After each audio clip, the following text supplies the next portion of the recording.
Sveiki visi gimę po liūto ženklu.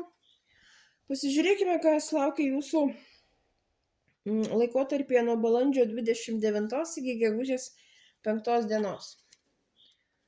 Savaitės perspektyvos.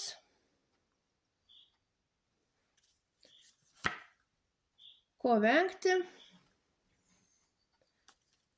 Ir patarimas jums.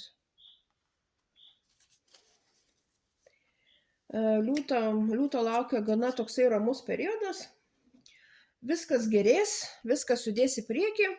Galbūt ne taip greitai, kaip norėtųsi, bet tiesiog bus toks stabilus, geras, komfortiškas laikas.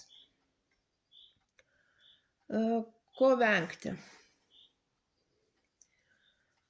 Venkite tokių kažkokių skaudžių prisiminimų, venkite noro įsižeisti,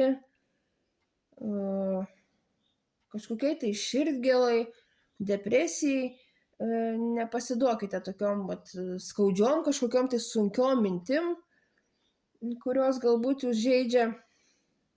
Stenkitės valdyti savo emocijas ir temperamentą. Ir patarimas jums, bendraukite, ieškokite bendraminčių. Jeigu papulsit į situaciją, kai reiks daryti kažkokį tai pasirinkimą, labai gerai išanalizuokit viską, kad nebūtų kažkokių paslėptų dalykų. Tiesiog nebijokite pasirinkti, nebijokite bendrauti. Šiuo laikotarpiu maksimaliai bendraukite su žmonėmis.